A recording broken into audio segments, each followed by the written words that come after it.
우리는 지금 세상에 살면서 두 주인을 섬기는 모습을 가끔 봅니다. 교회 내에서도 하나님도 섬기고 또 돈도 사랑하고 그런 모습이 우리 안에 있습니다. 하나님께서는 그 두 모습을 위선이라 말씀하시고 죄라 말씀하십니다. 그것으로 인해서 하나님의 성전이 더럽혀지고 교회가 제 역할을 하지 못하는 것, 교회인 우리들이 주님 앞에서 거룩하게 서지 못하는 것을 경험하게 됩니다. 오늘도 하나님께서 그것을 가지고 나에게 나아오라 말씀하십니다.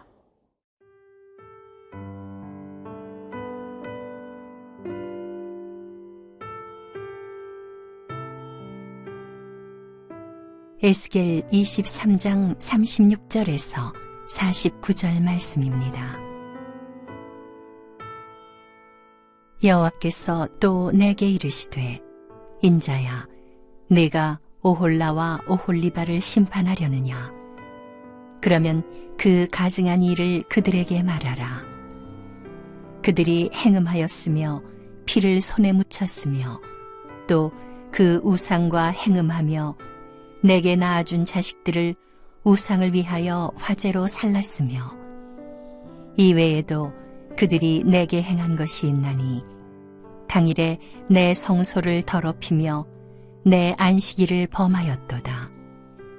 그들이 자녀를 죽여 그 우상에게 드린 그 날에 내 성소에 들어와서 더럽혔으되 그들이 내 성전 가운데에서 그렇게 행하였으며 또 사절을 먼 곳에 보내 사람을 불러오게 하고 그들이 오매 그들을 위하여 목욕하며 눈썹을 그리며 스스로 단장하고 화려한 자리에 앉아 앞에 상을 차리고 내 향과 기름을 그 위에 놓고 그 무리와 편히 짓거리고 즐겼으며 또 광야에서 잡류와 술 취한 사람을 청하여 오매 그들이 팔찌를 그 손목에 끼우고 아름다운 관을 그 머리에 씌웠도다.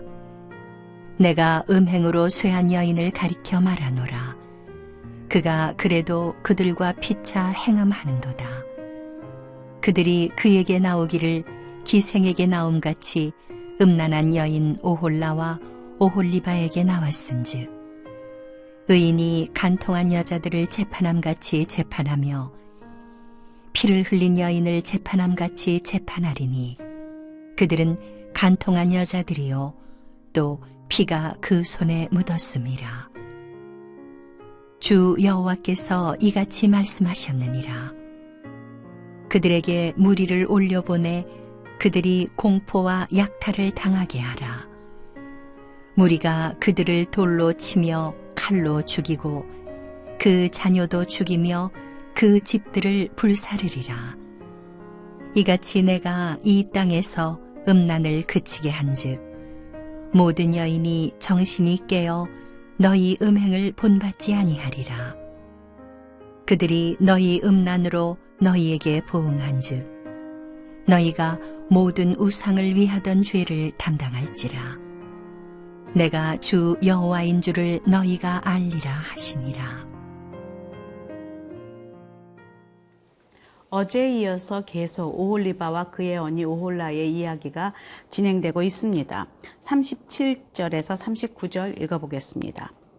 그들이 행음하였으며 피를 손에 묻혔으며 또 우상과 그 우상과 행음하며 내게 낳아준 자식들을 우상을 위하여 화제로 살랐으며 그 외에도 그들이 내게 행한 것이 있나니 당일에 내 성소를 더럽히며 내 안식일을 범하였도다. 그들이 자녀를 죽여 그 우상에게 드린 그날에 내 성소에 들어와서 더럽혔을 때 그들이 내 성전 가운데서 그렇게 행하였으며. 지금 우상 숭배는 하나님 앞에서 영적 간음입니다. 행음입니다. 하나님이 가장 싫어하는 죄이지요.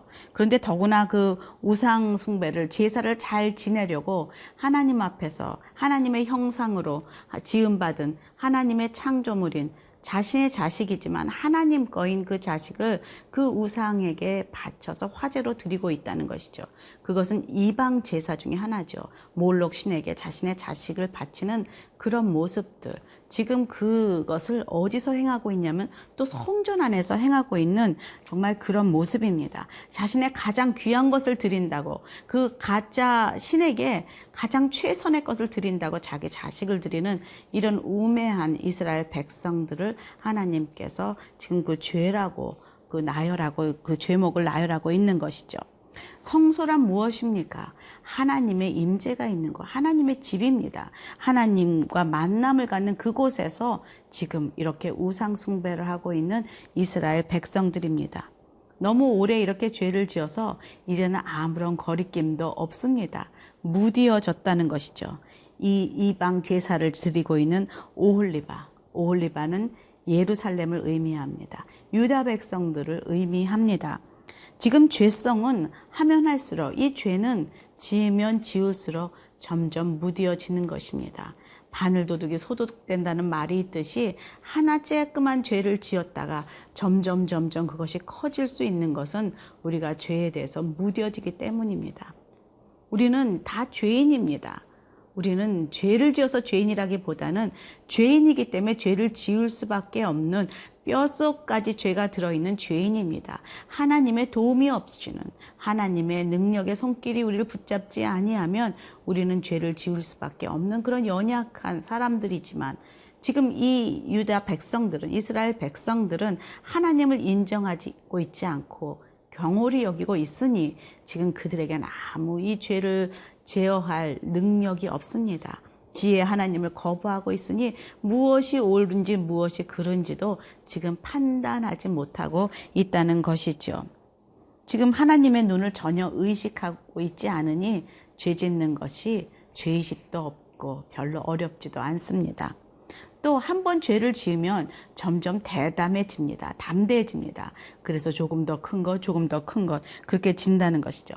하나님을 이렇게 모르니 하나님을 온전히 예배할 수가 없습니다. 여러분 아십니까? 우리는 하나님을 힘써 알아야 됩니다. 우리 호세아서 6장에서 힘써 여호와를 알라고 말했듯이 하나님을 우리는 아는 만큼밖에 예배할 수 없고, 하나님을 아는 만큼밖에 기도할 수 없고, 하나님을 아는 만큼밖에 하나님을 섬길 수가 없습니다. 그런데 이 이스라엘 백성들은 지금 하나님이 어떤 마음을 가지고 계신지 전혀 관심도 없고 알지 못하고 있는 것이죠. 죄의 전염성이 얼마나 큰지 지금 그 왕으로부터 시작해서 고관, 모든 제사장, 선지자들 불렀던 온 백성이 함께 이 죄에 동참하고 있다는 것이죠. 40절에 볼까요?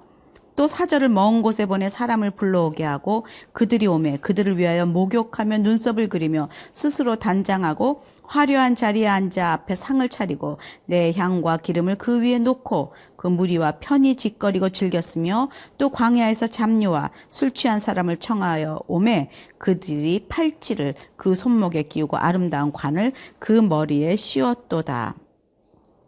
40절의 이런 모습들은 사실 부인이 남편을 맞이할 때, 신랑을 맞이할 때 행해야 하는 태도입니다. 자신에게 이렇게 깨끗하게 그 남편의 몸을 준비하고 그를 맞이하는 그런 모습인데, 지금 이 부인들은 지금 남편을 맞이하는 것이 아니라 모든 사람들, 그리고 광야의 잡류와 술 취한 사람들, 모든 사람을 다 신랑처럼 맞고 있다는 것이죠. 그리고 그들이 씌워준 이 관을 쓰고서 기뻐하고 있습니다. 그들의 유혹에 넘어가고 있고요. 그들의 칭찬의 속임수에 넘어가며 화려한 삶을 추구하고 있는 그 예루살렘의 모습. 지금 우리의 모습은 어떠합니까? 우리는 하나님이 씌워준 그 아름다운 신부의 화관을, 또 그 마지막 날 그 씌워주실 면류관을 기대하며 살고 있습니까? 아니면 세상에서 씌워주는 명예의 관, 그리고 돈의 화관, 그리고 많은 아름다운 비싼 그 보석과 보물의 그 관을 우리는 추구하고 있습니까? 주님은 물으십니다.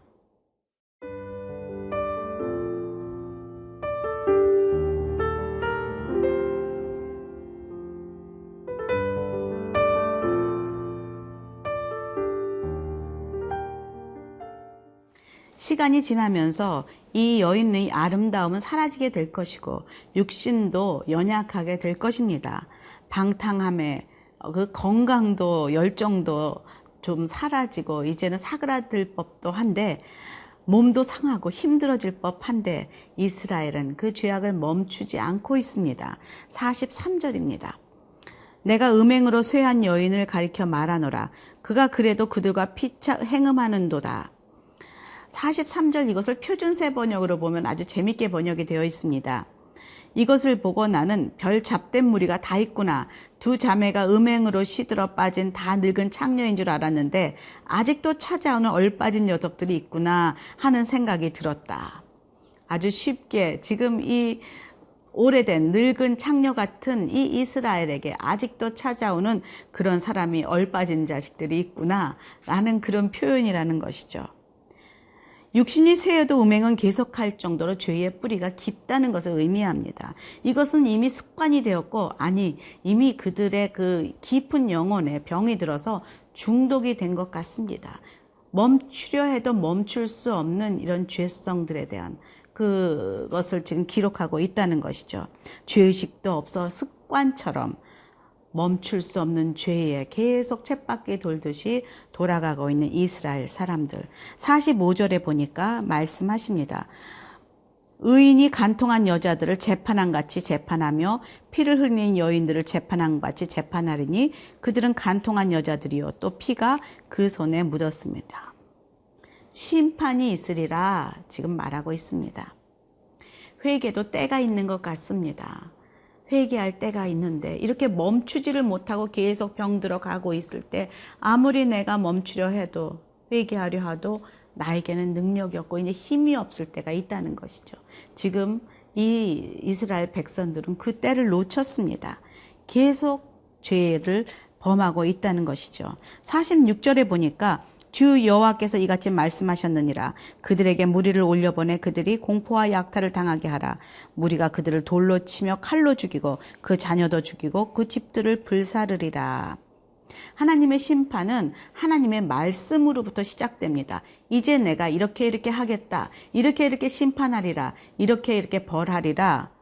무리가 돌을 던지고 칼로 죽이고 자녀들도 죽고 패가 망신을 하는 것이죠. 하나님께서 말씀하시면 심판은 시작됩니다.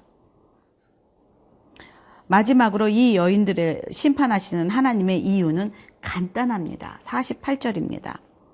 이같이 내가 이 땅에서 음란을 그치게 한즉 모든 여인이 정신이 깨어 너의 음행을 본받지 아니하리라. 그들이 너희 음란으로 너희에게 보응한즉 너희가 우리 모든 우상을 위하던 죄를 담당할지라. 내가 주 여호와인 줄을 너희가 알리라 하시니라.